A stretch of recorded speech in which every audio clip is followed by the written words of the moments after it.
Vamos começar este programa, senhor Fred Caldeira, falando sobre Manchester City, sobre a derrota do City, 5-1 para o Arsenal, uma derrota que eu não sei se chama atenção, mas talvez por como ela aconteceu, chama muito atenção, né, Fred? Pois é, cara. Assim, antes de falar da derrota do City, eu acho importante falar da vitória do Arsenal, da goleada e do atropelo do Arsenal, porque é o ápice de uma temporada em que o Arsenal ele mais uma vez está na caça de alguém na Premier League, só que dessa vez ele consegue golear, atropelar e humilhar quem ele não conseguiu caçar nas últimas 2 temporadas, que foi o Manchester City, né? Nessa agora, quem está ali à frente do Arsenal é o Liverpool, e a gente vai ter que entender se essa briga pelo título ela vai durar muito tempo, se ela, por exemplo, vai durar até o dia 10 de maio, que é quando o Liverpool e o Arsenal se encontram na antepenúltima rodada da Premier League em Anfield. Ainda tem 11 rodadas até esse dia 10 de maio. Mas é importante, acho que para a moral do Arsenal e para a autoestima do Arsenal, conseguir fazer o que fez com o Manchester City em meio a um molho de rivalidade que eu acho maravilhoso. Entre Haaland, Gabriel Magalhães, torcida do Arsenal, torcida do Manchester City. Já tem torcedor do City falando nas redes sociais que vai torcer para o Liverpool. Né? Essa rivalidade mais recente, mais curta com o Arsenal, ela já enervou o torcedor do Manchester City mais do que aquela rivalidade mais longeva com o Liverpool do Klopp. Então, assim, o Arsenal consegue, especialmente no segundo tempo, especialmente depois do 2-1, que tem uma diferença de 38 segundos entre o empate do City com o Haaland e a retomada da vantagem do Arsenal com aquele lance de sorte com o desvio do Thomas Partey em cima do John Stones. Mas dali em diante é um atropelo e é um resultado humilhante para o atual tetracampeão da Premier League, que cada vez mais dá indícios de que é uma temporada de transição, que é uma temporada de remontagem, inclusive no próximo assunto que o Arthur quer conversar sobre a janela de transferências, e que dentro de campo parece de fato ser a pior temporada da carreira do Pep Guardiola como treinador. Ô, Quesada e Clara, antes da gente entrar um pouquinho mais no City, já que o Fred puxou aí pelo Arsenal, eu assisti o jogo muito com o olhar em cima de Liga dos Campeões, tá? Eu tô assistindo os jogos do City, eu assisti mais o jogo do City que o jogo do Arsenal, mas me chamou a atenção a capacidade desse Arsenal de sufocar o Manchester City e fazer com que o City não tivesse nenhuma possibilidade de tentar imaginar que o seu jogo pudesse acontecer. O que mais chamou a atenção de vocês do jogo do Arsenal, especificamente?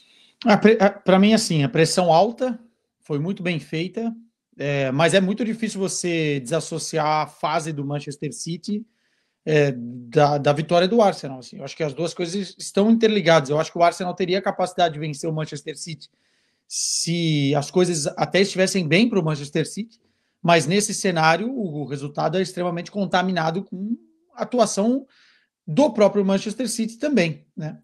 Pressão alta muito bem feita. Eu fico imaginando se o Arsenal tivesse um centroavante, o que esse time poderia realmente estar entregando a mais do que já entrega. O Kai Havertz perde um gol, que eu até mandei mensagem para o Fred na hora. Falei, meu, o que está acontecendo? Vamos conversar. Porque não pode perder da forma que perde. Eu acho que até o Arsenal cria bastante chances que não são concluídas, porque não tem esse homem-gol. Mas é uma debilidade da equipe, é uma debilidade que me parece que não vai ser corrigida tão cedo no mercado, e, enfim, fica aí a dúvida, e infelizmente o Gabriel Jesus teve a lesão que teve. Mas o Arsenal me parece ser um time muito pronto para brigar nas frentes que está, e o Manchester City, que já vamos entrar mais nele, não vou falar agora, um castelo de cartas que qualquer sopro um pouquinho mais forte derruba. Né? E foi isso que aconteceu ontem. O Arsenal, infelizmente, pode ter essa briga pela taça da Premier League comprometida por uma ineficiência de diretoria, cara. Assim, é inacreditável que a diretoria do Arsenal não tenha dado, talvez isso mude nas últimas horas de janela, né? Temos cerca aí de 6, 7 horas pela frente para tentativa de correção, mas é impressionante que não tenha dado para o Arteta o centroavante. O Havertz faz um gol no segundo tempo, ele tem a sua importância no time do Arsenal, mas não dá para você ter uma confiança de que o Arsenal pode tentar tirar a vantagem do Liverpool, que hoje é de 6 pontos, mas na quarta-feira que vem pode ir para 9, com o jogo atrasado contra o Everton, sem o centroavante. Então, assim, se o Arsenal não conseguir ser campeão mais uma vez, o que geraria uma frustração muito grande na torcida, especialmente por conta dessa queda do City, e aí o Slot fura a fila e passa à frente do Arteta, se não conseguir, a responsabilidade está na diretoria que não deu um reforço necessário e simples para o Miguel Arteta. Nem que fosse uma solução de 6 meses. Clarinha? Eu assisti com mais atenção a primeira meia hora do jogo, porque meia hora depois que o jogo começou, teve o clássico italiano, então fiquei na segunda tela. E nesse momento, foi um jogo mais equilibrado no sentido até de placar, né? Mas ainda assim, e eu acho que é muito o que o Quesada estava falando, é que independente da completa, assim, desgringolada do City no segundo tempo, e aí eu confesso que eu prestei menos atenção nesse momento, o Arsenal já era superior quando o City conseguia fazer um jogo mais equilibrado. Ainda assim, o Arsenal era superior. Eu entendo que esse Arsenal tem muitas qualidades, e concordo com vocês que falta esse centroavante em muitos momentos, mas eu não consigo dissociar dessa desgringolada total do Manchester City. A sensação, e isso aconteceu diversas vezes, é que depois que eles chegam num certo momento da partida, pode ser um primeiro gol, ou pode ser um empate, eles vão embora de campo. É um negócio assustador. Eu acho que a gente está vendo uma versão do Arsenal, e eu concordo muito com o que o Fred falou, muito completa, porém com essa peça que está faltando desse centroavante. E aí chama atenção, que daqui a pouquinho a gente vai atualizar o mercado, mas, por exemplo, um Santi Giménez, que faz uma grandíssima temporada, que foi para o Milan, né? É um cara que podia estar num Arsenal da vida, que tem banca para trazer um cara pagando o que tiver que pagar, né? Então chama atenção isso, e eu também tenho essa dúvida. Mas é impressionante como, e aí já quero abrir, Fred, para começar a falar um pouquinho mais de City, como esse Manchester City é um time completamente diferente do que a gente se acostumou a ver nos últimos anos. A saída de bola, que era um negócio que poucos times faziam com o Manchester City, o Arsenal fazendo uma grande pressão alta, é verdade, mas assim, inabilitava que o City pudesse jogar. Teve determinados momentos do jogo que eu tinha a sensação de estar vendo um Arsenal City. O Arsenal com a ideia do City de ficar com a bola, e ficar com a bola, transitando a bola e girando de um lado para o outro na frente da área do City. E o City com uma incapacidade de vencer duelos e roubar bola. Esse time não consegue fazer isso. Eu não sei se eu não assisto todos os jogos do City na temporada, mas me chamou muita atenção a diferença que tem para esse City, para o que a gente se acostumou a ver. E parece que no jogo da Champions passado ia dar o start, o clique para mudar de novo, né? Porque conseguiram fazer o que precisava na Champions, ganhar o jogo. Mas aí chega o Arsenal e parece que nada mudou, Fred, da temporada para cá, o City. E pode ser o começo de uma sequência de resultados muito duros para o Manchester City. A gente já lembrava aqui em outros programas que a sequência é complicadíssima. Arsenal agora, aí na semana que vem Real Madrid, emenda com Newcastle, Real Madrid de novo, recebe Liverpool e fecha o mês jogando fora de casa contra o Tottenham. A sensação é que qualquer meio-campo minimamente mais físico atropela o meio-campo desse Manchester City. E a sensação é que não importa quem jogue por ali, se vai ser o Kovacic, se vai ser o Bernardo, se vai ser o De Bruyne, se vai ser o Gundogan. Agora estão tentando trazer o Nico Gonzalez do Porto, daqui a pouco a gente fala disso, porque é o setor mais urgente, né? Eu entendo que tenha tentado reforçar a zaga e o Marmoush foi uma oportunidade de mercado, mas a posição do Rodri até hoje é um buraco, mas não é só isso que explica, né? Não é só a saída do Rodri que fez com que o Manchester City virasse água. A defesa do Manchester City já tomou tantos gols na Premier League quanto a defesa do Manchester United. E eu acho que isso é uma crítica das mais pesadas que você pode fazer hoje ao Manchester City.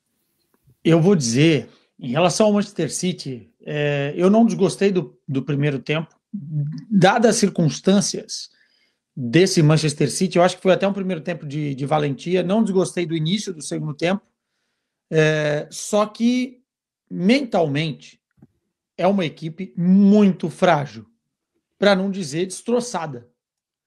Qualquer coisa realmente abala esse Manchester City a nível de tornar o jogo caótico. Se a gente for pegar em posse de bola, por exemplo, o City teve mais bola que o Arsenal no jogo. Só que o Arsenal sentiu o cheiro do sangue desse desequilíbrio mental depois do 2-1. Primeiro que o City dá os 2 primeiros gols para o Arsenal, né? Então aí fica muito complicado. Nessa saída de bola, por mais que a pressão alta seja bem feita, o City tem que arrumar soluções. Quebra. Se não está confiante para sair, me parece mesmo que o problema do City não é qualidade individual, e sim a nível de confiança individual. Se não está confiante para sair, quebra. E aí os caras... Então, o Guardiola não vai. Mas então esse que é um grande problema. Se você não está conseguindo encaixar o seu estilo de jogo, você tem que ser mais adaptativo. Senão, a culpa então vai toda no Guardiola. E eu não acho que é só culpa do Guardiola. Acho que realmente os jogadores não estão confiantes a nível individual. Eles estão abaixo.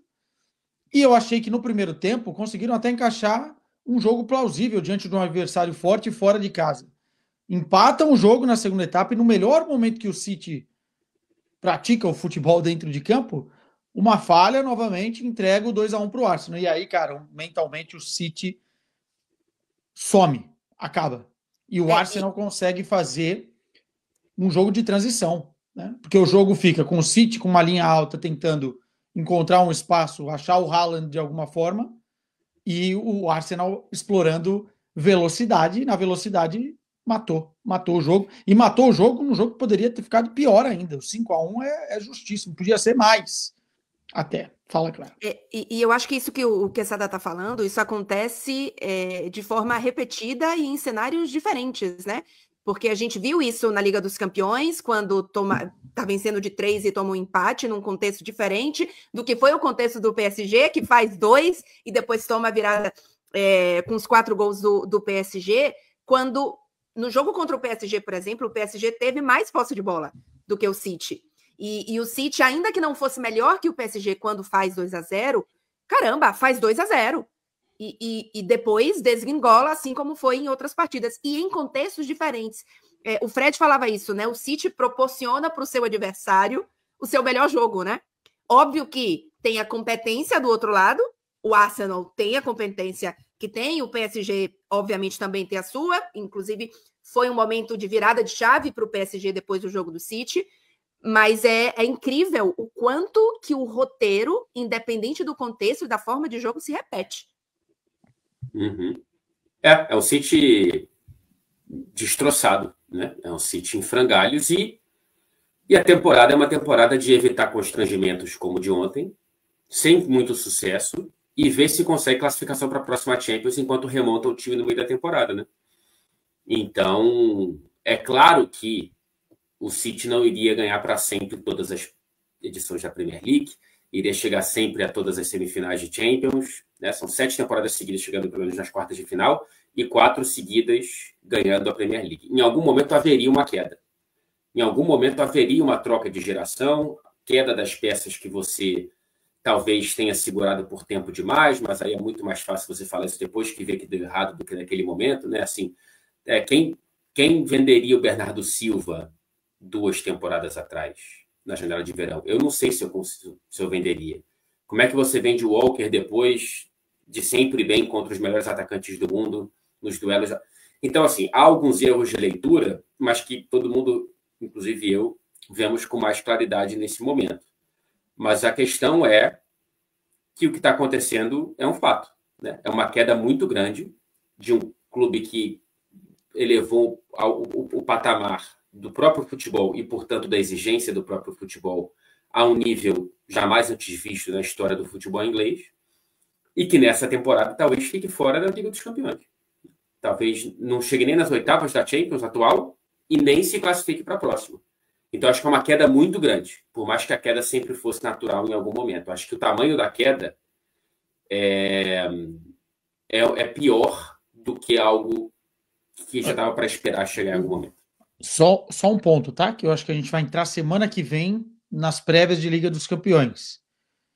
Se jogar a moda Guardiola, que claramente nessa temporada está sendo um desastre, e não estou dizendo que é um formato desgastado, mas sim, no time hoje é um formato que está gerando prejuízo contra o Real Madrid, corre o risco, mesmo o Real Madrid com os desfalques que tem, tudo, de tomar 2 pancadas, hein?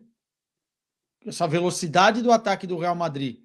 Ontem, um show de transição do Arsenal, espetando esse time do Manchester City, não sei não, hein? Não sei não, hein? O Real Madrid tem lá os seus problemas, daqui a pouquinho a gente vai falar um pouquinho sobre o final de semana do Real Madrid, mas sobre esse jogo entre Manchester City e Real Madrid falaremos muito na semana que vem, porque tem muita coisa para ser falada.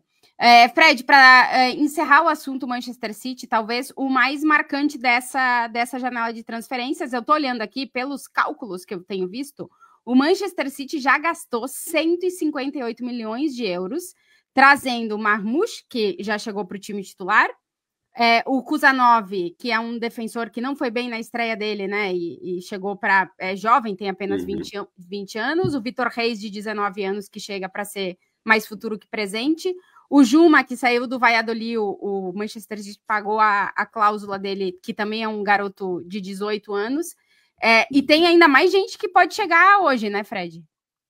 É o Nico Gonzalez do Porto, né, Arthur? Que o Fabrício Romano já deu que está garantida, já está confirmada a negociação, depende de exames médicos. Então, não, já parece está indo. Um anúncio... Tá indo para a Inglaterra já. Então. Ainda não é oficial, mas já está praticamente fechado. Ou seja, mais de 200 milhões de euros só nessa janela de inverno. 210. 210. Okay. Mais de 200 milhões de euros só nessa janela. É um City que vem, nas últimas janelas, ganhando muito dinheiro vendendo jogadores, né? Algumas vendas que acabaram reforçando melhor os rivais do que os cofres do Manchester City, como, por exemplo, com o Palmer. Mas é um City que demorou para fazer uma troca de geração no elenco e está fazendo com o carro andando no meio da temporada. Não é o melhor momento, porque os jogadores ficam mais caros, os clubes não querem vender, e o City acaba pagando acima do valor de mercado. E também não é o melhor momento para você integrar essas peças, né? Vide a estreia do Kuzanov, quanto tempo vai demorar para o Nico Gonzalez poder ser um cara que vai entender o que um meio-campista do time do Guardiola precisa fazer. Mas está fazendo o que não fez no verão, porque no verão só contratou o Savinho e o Gundogan veio de graça. Eu não queria nem propor uma crítica ao Manchester City, porque o mercado é desequilibrado, há muito dinheiro externo no mercado que não faz parte do que o próprio clube gera. Os pais ricos hoje dominam muito o cenário das transferências, né? Por exemplo, você não vê, não é normal, a gente não pode normalizar um clube gastar no mercado de inverno 210 milhões de euros. Os clubes que mais faturam aí na casa de 1 bilhão de euros. Eles já têm tudo cronometrado no seu diagrama lá na sua planilha do que pode e do que não pode gastar. É um valor muito alto. Como o City não gastou no mercado de transferências de verão, pode ser que nessa temporada acaba se equilibrando. Mas eu não, mesmo que tivesse gastado, eu não acho que era um dinheiro que o City não teria. Né? O City tem muito poder financeiro, assim como o Paris Saint-Germain tem poder financeiro. De controle, né? Mas os caras driblam, né, hoje em dia, né? Assim, tanto na UEFA quanto na Premier. E aí é uma parte mais de não crítica, mas reflexão. Cara, eu não sei o quanto o mercado de inverno ele não tem que também ter uma regulação nesse sentido, porque você acaba prejudicando demais e mudando rumos de campeonatos e de equipes de uma forma muito, muito clara. Por exemplo, o Eintracht Frankfurt está fazendo uma temporada muito, muito boa na Alemanha, é o terceiro colocado. O seu melhor jogador, e o melhor jogador, para mim, do campeonato alemão desta primeira metade, era o Marmoush. Foi embora, acabou. Assim, o Eintracht Frankfurt provavelmente não vai ser mais o mesmo time. E ok, é o mercado e tal, mas romanticamente falando, você acaba tirando um pouco do brilho de um clube, de uma liga, e até mesmo clubes que brigam na mesma competição, né? Porque, por exemplo, se o Eintracht Frankfurt estivesse numa Liga dos Campeões, algo que aconteceu agora com o Feyenoord e Milan, né? A gente vai falar sobre isso. Você acaba mexendo e provavelmente nos resultados. E aí eu acho, como reflexão, um parâmetro. Se for comprovada 115 acusações lá do Manchester City, que eu não sei que pé que tá isso, aí o tom da conversa muda, né? Porque aí é doping financeiro, negócio que a gente tem que abrir um leque aqui para discutir. Mas, Arthur, peraí. Agora, esse romantismo não existe há muito tempo, cara. Quando Portugal vai buscar jogador no Brasil no mercado de verão, que é no meio da temporada brasileira, não tem quebra de romantismo? Não, isso sim, mas aí é outro cenário, né? Não estou falando de clubes que disputam a mesma competição, e a janela brasileira também não se adaptou ao longo dos anos à realidade europeia, que é um padrão global, né? É um padrão. Então, aí é outro tipo de cenário. Agora, eu estou falando especialmente da janela de inverno, cara, porque não é todo clube que tem essa capacidade. E assim, a gente julga o trabalho do Guardiola, muitas vezes eu tenho um pouco de preguiça nas críticas daqueles que falam assim: o Guardiola só ganha porque tem dinheiro. Eu acho isso muito ruim, não é isso, né? O Guardiola realmente tem muita capacidade, porque senão, se fosse assim, o Manchester United também teria vencido muitas coisas nos últimos tempos. Agora, também é verdade a gente colocar em consideração que o dinheiro ajuda muito, né? O cara tá com um problema no meio-campo, o Rodri, ele leva o melhor jogador do Porto, ele leva o melhor jogador do Eintracht Frankfurt, e aí é realmente de se avaliar depois se as coisas mudarem nesta canoa do City na temporada. É que eu acho que a questão não é só o City, né? Que a gente, obviamente, tá falando do City aqui, mas eu entendo o que o Quesada tá falando, e eu não sei até que ponto isso consegue ser resolvido ou debatido, mas é que você tem, por exemplo, vou usar aqui o Milan e o Feyenoord, né? Duas equipes que tiveram uma certa equipe e foi com essa equipe que elas se classificaram. E aí você vai ter uma troca depois, e aí, por exemplo, eu nem sei se eles podem se enfrentar em algum momento, mas você vai jogar uma competição que você se classificou com certos jogadores e na reta final você vai ter outro jogador, enfim, você vai ter perdido. E isso, eu entendo o que o Quesada está falando, no sentido de que você, muitas vezes, tira qualidade e tira um time que teve condição de classificar para uma segunda etapa e não vai ter essa mesma equipe para brigar até o fim da temporada. O mercado de inverno nunca foi assim, né? A gente sempre teve aqui mercado de inverno, era uma pecinha aqui e ali, uma lesão que fazia o time contratar. A gente está vendo que isso está mudando, né? Eu não sei o quanto que isso é regulável, além do valor, né? Porque eu entendo o que o Quesada está falando do romantismo, mas eu acho que é impossível. É impossível regular isso, porque se limitar isso, aí os clubes que, por exemplo, têm 4 ou 5 jogadores lesionados e precisam continuar competindo e tem uma exigência X para competir, não só de competir a competição, mas de ganhar o título, tu tá limitando esses caras, né? Tem que avisar o Real Madrid, né? Não, mas que aí pode, o Real Madrid... que pode fazer. Tem que dizer que dá para contratar. Tem que avisar que pode, mas aí seria, pode. Por exemplo, aquela regra que você tem na Liga de que se você tem uma lesão a longo prazo, você tem direito a trazer um jogador, né? Exato. Por exemplo, isso seria uma forma. Se a gente for analisar, é injusto, né? Porque tem clubes que têm muito dinheiro no caixa e podem fazer isso, e tem clubes que não têm. O problema é que eles estão, às vezes, dentro da mesma competição internacional, né? Então fica injusto, mas é que sempre foi, exato. Eu não vejo uma forma de regular isso, Quesada. Eu acho que não existe. É uma discussão que eu acho que é uma reflexão até profunda, não é nem para o programa que é uma coisa mais de conteúdo do dia, né? Ou do que está acontecendo. Mas realmente eu acho que é complicado, porque o fair play da La Liga é o mesmo da Premier League, por exemplo? Não é. Isso não é. Mas os dois disputam a mesma competição. Aí você tem realidades financeiras diferentes. Deveria ser o mesmo, mas ele não é. Eu também duvido que um dia vai ser igual. Cara, assim, sempre foi assim. O Cristiano Ronaldo só o Cristiano Ronaldo porque ele saiu de Portugal. E porque depois ele saiu do Manchester United. Não, isso sim, Fred. Mas então. Não, eu entendo, assim. Só que com o dinheiro do óleo, vamos ser claro aqui, mudou muito mais isso. É um dinheiro externo do futebol também. Claro, e de bilionário do óleo, Então, com dinheiro externo mudou muito esse cenário. Tanto que a gente não via movimentações desse tipo no mercado de inverno. É uma outra realidade que a gente está vivendo agora.